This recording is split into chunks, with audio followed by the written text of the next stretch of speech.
Dorothy vivía en medio de las grandes praderas de Kansas, con tío Henry, que era granjero, y tía Em, esposa de este. Su casa era pequeña y había sido necesario para construirla traer la madera en carro desde muy lejos. Cuando Dorothy se sentaba en el umbral y miraba en derredor, no podía ver nada sino la gran pradera gris por todos lados. Ni un árbol ni una casa interrumpían la amplia extensión de campo llano que llegaba hasta el borde del cielo en todas las direcciones. El sol había recorrido la tierra arada, dejándola como una masa gris recorrida por pequeñas grietas. Ni siquiera la hierba era verde, porque el sol había quemado las puntas de sus largas hojas hasta que habían adquirido el mismo color grisáceo que se veía por doquier. La casa había sido pintada alguna vez, pero el sol requemó la pintura y las lluvias la lavaron, por lo que ahora era opaca y gris como todo lo demás.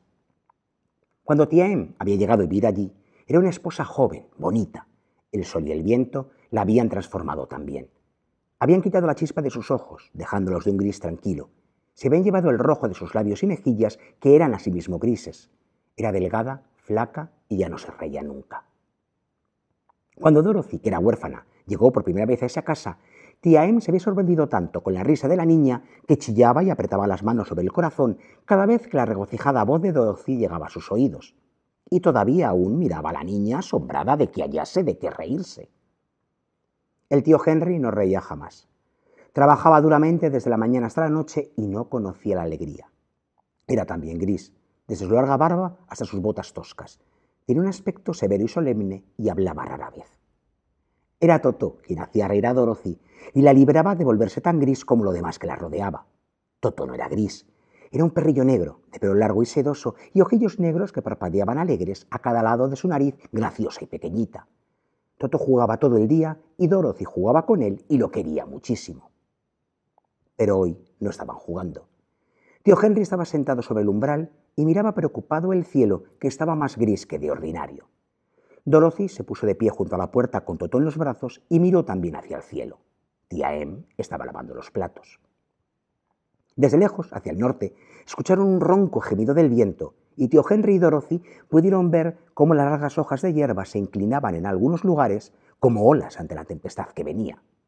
Oyeron luego un agudo silbido proveniente del sur y al volver los ojos vieron que en la pradera también se formaban olas por el viento que venía desde esa dirección.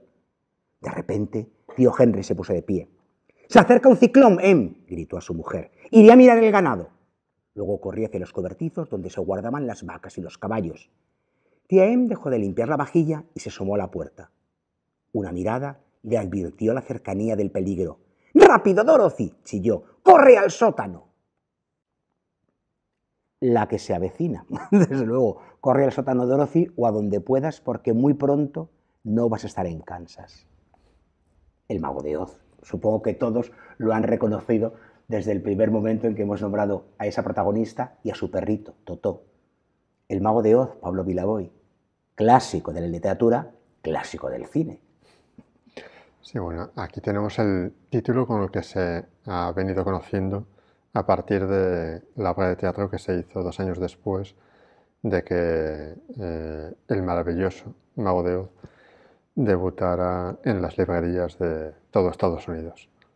Como bien dices, es un clásico que L. Frank Baum editó a principios del siglo pasado, en 1900, y tuvo como peculiaridad que fue el primer cuento largo en este caso, que aportaba elementos de América, de Estados Unidos, porque hasta entonces la tradición literaria de cuentos, tanto en Europa como en Estados Unidos, eran pues escenarios típicos europeos con personajes muy europeos. El maravilloso Mago de Oz, o el Mago de Oz, rompió esa tradición y bueno, a partir de ahí fueron muchos los autores que siguieron esa senda, ese camino de baldosas amarillas. Toto, esto no es Kansas. La famosa frase de Dorothy después de que haya ocurrido lo que aquí hemos esbozado, la que se avecina, ese tornado que se abate sobre la granja de los tíos de Dorothy. Sí, hay que decir que en ese viaje que tú dices a Oz, que que hace Dorothy desde esa granja perdida de Kansas. Ahí, bueno, eso pretendió el autor, meter mucha crítica a cosas del momento. Por ejemplo, antes mencionábamos el famoso Camino de Baldosas Amarillas, y en realidad es una crítica al patrón oro que se quería imponer en Estados Unidos, que al final no fue así. Y Baum era enemigo de este patrón oro, y por eso en el cuento el Camino de Baldosas Amarillas conduce a la falsedad, a lo artificial. Y bueno, hay otros muchos más elementos con los que se puede hacer una lectura más adulta. Pero bueno, El maravilloso Mago de Oz ha quedado como un clásico de la literatura infantil juvenil. Dio paso a una serie de 13 novelas o 13 cuentos cortos del mismo autor, y con el paso de los años, hay que decir que a finales del siglo pasado, pues bueno, finales, principios de este, se renovó un poco siempre el imaginario de Oz, la leyenda del mundo de Oz, a través de Jeffrey Maguire, con una serie de 4 novelas, la más famosa de las cuales fue la primera, Wicked, que los amantes del musical sabemos que es uno de los musicales con más fama en Broadway y en el West End. Y es inevitable, como decimos, al pensar, leer, releer cualquier cosa, no ya solo el cuento original, sino cualquier cosa relacionada con el Mago de Oz, pensar en ellos. Sí, la película del 39, el clásico de Victor Fleming con Judy Garland, la película que la convirtió en estrella. Y que no quería hacer en un principio, ¿no? No, porque ya se veía un poquito talludita, quería papeles de más enjundia, más adultos, pero Louis B. Mayer la forzó por contrato a ello, y bueno, ha quedado como un referente en la carrera de Judy Garland, con su estándar Somewhere Over the Rainbow, la famosa canción del Mago de Oz. Que estuvo a punto de ser suprimida. También lo del Mago de Oz Sí. Es un clásico casi a pesar de los que la hicieron. Exactamente. Y aquí, bueno, tienes el libro que es el que se editó por el aniversario de la película. Una joyita para los cinéfilos, para los que queremos seguir soñando que es posible recorrer caminos, sean o no de baldosas amarillas, pero que no te llevan, como dices, a la falsedad, al engaño, sino que te llevan a lugares donde te sientes mejor, a ese lugar que está más allá del arco iris.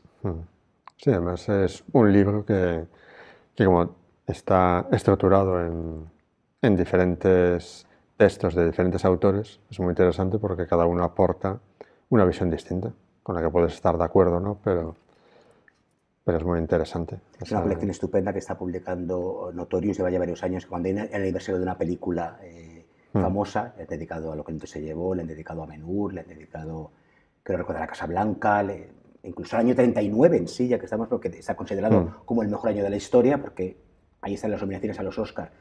La Diligencia, Lo que el viento se llevó, El Mago de Oz, Amarga Victoria, creo recordar también que es de ese año. Es como decir, Dios mío, estaban inspiradísimos. La Diligencia. Es como, ¿todo se hizo en el 39? Pues casi sí. Casi. Y, por cierto, todo se hizo en el 39, desde luego, si miramos a Victor Fleming, quien firma esta película y terminó firmando Lo que el viento se llevó. Pero bueno, Lo que el viento se llevó también debe otras partes a otros grandes directores como Cukor. Sí, pero bueno, la mayor parte del metraje sí es cierto que fue obra de Victor Fleming. Y de hecho, como aquel rodaje catastrófico en todos los sentidos de Lo que el viento se llevó, que también parece mentira que al final sacaran la película que salió de todo aquello, pero como Victor Fleming tuvo que incorporarse de repente al rodaje, creo que el final del Mago de Oz no la rodó él. O sea, ya dejó a los ayudantes, porque claro, le obligaron, vete a intentar salvar aquellos muebles. Sí, pero en todo caso ha quedado en la historia como dos clásicos de Victor Fleming. Casi nada. El Mago de Oz y Lo que el viento se llevó. Exacto. Pero la verdad que el Mago de Oz es tan fácil entrar en lo que la película, en lo que el cuento original cuenta y plantea. O sea, es tan fácil sentirte Dorothy en algún momento, ¿no? Hmm. Sí, y además como sus compañeros de camino también representan diferentes facetas de la personalidad, ¿no? Como el modo hojalata, el león cobarde, el espantapájaros. Pues yo creo que Baum reunió muchos elementos para hacer mucho más rico de lo que parece a simple vista el Mago de Oz.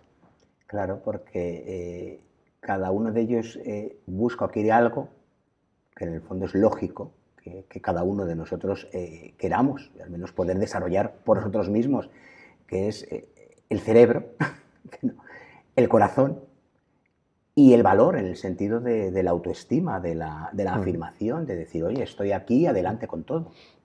Bueno, lo bueno es que los personajes buscan cosas que ya tienen, que al final se dan cuenta de que ya tienen.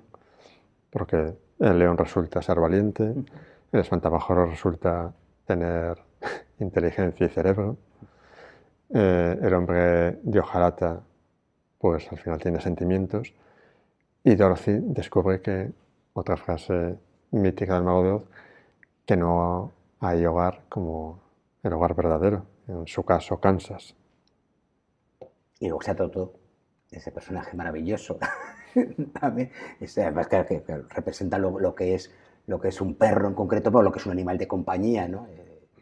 Es tu cómplice, es tu apoyo, es tu estímulo y está ahí siempre, con Sí. una fidelidad a prueba de tornados, a prueba de magos, reales o falsos, y de brujas malvadas. Sí, sí, la verdad es que es muy aleccionador. Y bueno, hablando de brujas, Se han caído unos señaladores que uno siempre tiene en los libros 40 cosas, no se preocupen, luego los recojo. hay que destacar que de esta serie de 13 novelas de Baum sobre el mundo de Oz, la última fue Glinda de Oz, que es el hada buena del norte, creo. Sí, ¿no? Porque las, Yo también lío un poco los puntos porque cardinales. las brujas malvadas son la del oeste, la verde, la del este, que es su hermana, que mata a Dorothy cuando llega a Oz, no diremos cómo. Y las buenas son las del norte y la del sur. ¿Ven? Son esos personajes entrañables, esos personajes queribles, o esos personajes que dan miedo, y estamos viendo precisamente a Dorothy y Judy Garland enfrentándose a la bruja malvada y perversa. Tiene que decir, bruja malvada y perversa, que tiene el mismo rostro que su profesora. Claro, todo en el fondo está en parte en la imaginación y los sentimientos de Dorothy. Bueno, hay que señalar, hablando de la película, que en su época no fue el éxito que se esperaba, que se convirtió realmente en un clásico, como le ha pasado a otras películas, como ahora se me ocurre Qué bello es vivir, cuando se empezó a reponer por Navidad en la televisión americana. Entonces se convirtió realmente en el clásico que, hoy en que es hoy en día, porque el Mago de Oz tuvo una inversión económica importante y aunque fue taquillera y tuvo éxito, realmente no recuperó todo ni llegó a todas las generaciones como posteriormente. Es que lo que también lo estábamos comentando es que menudo año para estrenar. Tienes competidoras por todos los lados. ¿Y competidoras de qué altura y de qué calibre? Entonces, claro. Y desde luego, pero una película que sigue teniendo una textura especial y particular. Ese color, valga la redundancia, colorido y colorista, o sea, como muy forzado, pero claro, de mundo fantástico y fabuloso, es impresionante. Sí, el clásico color de la Metro elevado a la máxima potencia. Porque hay quienes no hayan visto la película hay que reseñar que la película en Kansas empieza en blanco y negro, por eso había prisa por cortar el trozo de canción de Judy porque estaba en esa parte de la película, y cuando llega Oz todo es color, brillo, purpurina. Hay que decir que respeta el original, lo que hemos leído, es que es un mundo gris, Todos son grises. A Dorothy la salva Totó, pero todo lo que la rodea invita a perder cualquier brillo, cualquier color, y como la propia tía M, quedarte en alguien gris y apagado. Claro, por eso Dorothy sueña con lo que habrá más allá del arco iris. Ese lugar que ella escucha en una nana, como dice la canción, es ese estándar maravilloso. Mira, ahí la tenemos con Glinda. A Dorothy cuando se va a poner, como escuchábamos en algún doblaje de los primeros, los chapinetes colorados, y va a juntar. Para regresar al hogar. Una historia fantástica. Esos cuentos que al final, como dices, el tiempo les va ayudando, les va favoreciendo, rompen las barreras generacionales y son de todos. Sí, como se decía antes en algunas películas, sobre todo, una historia temporal. Claro, además, ¿dónde transcurre? En Oz, ¿dónde está Oz? Donde tú quieras que esté, donde a ti te apetezca. Son cuentos, son relatitos, en el sentido de que son muy cortos, muy efectivos, van muy al grano, pero luego dejan, y además como uno digamos así, nunca llega limpio y virgen al Mago de Oz, siempre llega con tantos referentes visuales y cinematográficos, pues ya uno empieza a incorporar cosas desde las primeras líneas. Sí, pues, bueno, a quien nos haya adentrado todavía en el viaje a Oz, pues ahí tienen unas recomendaciones muy interesantes. Bien, a través del libro de Notorious, que es un estudio, como ha dicho Pablo Vila, muy fantástico, porque va abordando las diferentes facetas de creación de la película y luego de cómo se desarrolló del equipo artístico, y luego, desde luego, claro, el original, el único, el que ahora se suele publicar como El Mago de Oz, aunque el título original, recordemos, porque a veces aparece como el título original. El maravilloso Mago de Oz. Maravilloso Mago de Oz, además.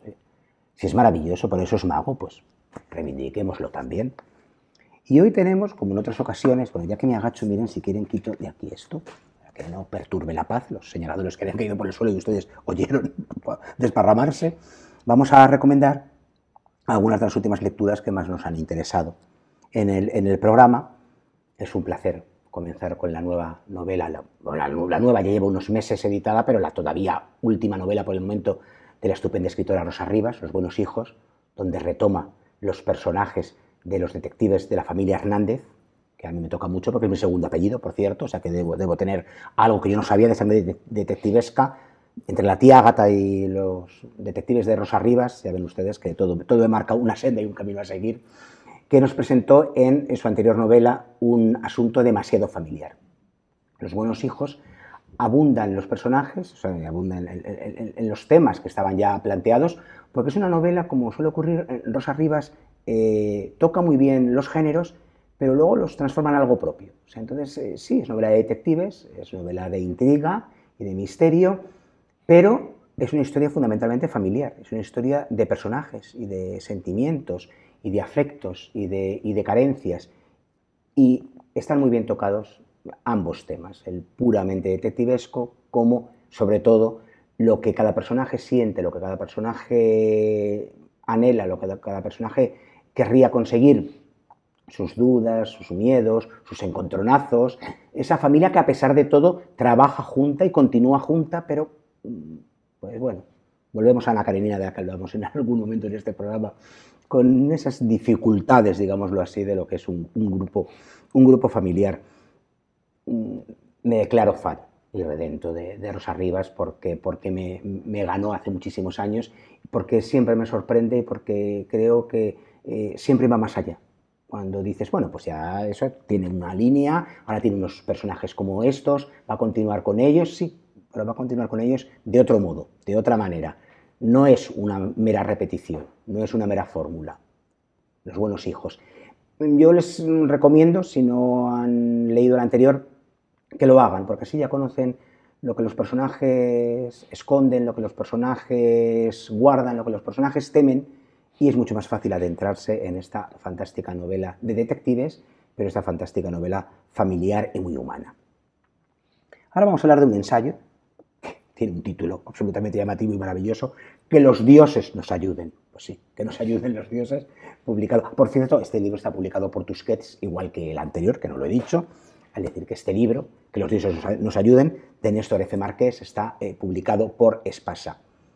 Es un libro estupendo porque, nunca mejor dicho, desmitifica, afianzando los mitos, aunque les parezca un oxímoron. Los que conozcan a Néstor F. Márquez, que desarrolla una labor en redes fantástica con la antigua Roma al día, y había leído sus libros anteriores, saben que él hace, porque él es arqueólogo de formación, arqueólogo de carrera y de profesión, y arqueólogo de alma. Él es el primer curioso, el primer estudioso, pero entonces disfruta aprendiendo todas estas cosas para luego transmitirlas. Tiene una vocación didáctica y una vocación docente que ojalá todos los que escriben libros de erudición tuviesen, porque lo hace con un lenguaje muy sencillo, muy llano, muy cercano, y lo hace disfrutando de lo que transmite. No se coloca él a una altura como diciendo yo soy el que sé y ahora veréis. No, no, no. Él cuenta lo que ha ido descubriendo, lo que ha ido leyendo, lo que ha ido anotando. Él mismo, como digo, se sorprende, él mismo descubre cosas y tal cual las cuenta. Y así es muy fácil interesarte y emocionarte por lo que él cuenta y con lo que él cuenta. Es la antigua Roma desde el punto de vista religioso, de los ritos, de las supersticiones, de a qué se llamaba superstición en aquel momento, y sobre todo habla de la religiosidad, que no es lo mismo que la religión, que muchas veces lo confundimos, cómo ellos la ponían en práctica, cómo ellos la convertían en algo cotidiano, cómo estaba en su día a día. Esa es la auténtica religiosidad, la que uno lleva y siente dentro, no la que le imponen, no la que a veces se sistematiza y dogmatiza y olvida lo fundamental. ¿Por qué nos interesan? ¿Por qué nos preocupan? ¿Por qué buscamos? ¿Por qué recurrimos a dioses? Porque pensamos que hay alguien que mueve nuestros destinos, que nos ha colocado aquí para algo y por algo. Pues es estupendo como Néstor lo cuenta, cómo lo transmite y cómo nos devuelve de verdad la historia de la religión, de la religiosidad, de los dioses, que a veces nos han contado, yo que sé, la noche menos pensada, el día más tonto del mundo, nos ha contado alguien no al modo de verdad. Aquí está la bibliografía, aquí está toda la documentación, aquí está todo lo que Néstor sabe. Y ahora, si me lo permiten, yo me pondría incluso de rodillas. Pocas veces de repente lo haces ante una novela, ante un autor, en este caso una autora, como es este fabuloso libro publicado por Salamandra de Jane Harper, El hombre perdido. Lo fácil, y además por la colección en la que está muy bien integrado, se decir que es una novela negra, pero es que es mucho más. Para empezar, no hay obviamente, ya lo ven por la foto de portada, gángsters. No hay tampoco policías, aunque aparezcan por allí un poco al fondo, porque sí, comienza con el hallazgo de un cadáver. Pero lo importante realmente, porque ¿qué ha sucedido? Porque ese hombre está muerto allí, casi se sabe, pero nadie lo sabía, alguien le llevó, alguien le dejó, alguien le forzó. El misterio es muy hondo, muy profundo, muy íntimo y muy familiar. Pocas veces creo que se han descrito los lazos y los desafectos de una familia, de un grupo de personas, como Jane Harper lo cuenta aquí, con una intriga creciente que, por otro lado, es muy calmada, está muy focalizada y muy centrada en los corazones de esos personajes. Pero son de esas novelas que te deja con la boca abierta, que te deja sin aliento, que te fuerza a seguir leyendo, que quieres saber más. Y cuando lo cierras dices, caramba, esto merece mucho la pena. Así que, como digo Pablo Vilaboy, haría reverencia a Jane Harper y a esta fabulosa novela. Pues nada, para que adentrarse en ella, para descubrir todo eso. Ay, madre mía, es que cuando uno lee novelas así, ¿verdad? Es que se queda tan satisfecho como las que hemos recomendado y como el cuento con el que empezábamos, El mago de Oz, porque en el arpa de Becker nunca vamos a dejar de buscar nuestro arcoíris, al final de nuestro arcoíris. Bueno, por lo menos en el camino estamos, a ver si llegamos. Por supuesto que llegamos porque saben que este ángulo oscuro donde el arpa tiene que estar se va iluminando cada semana con su presencia, con su apoyo. Gracias por estar ahí y desde luego lo iluminan novelas, cuentos, historias autores como los que nos acompañan. Y ya estamos pensando en los siguientes, así que seguimos leyendo. Hasta pronto.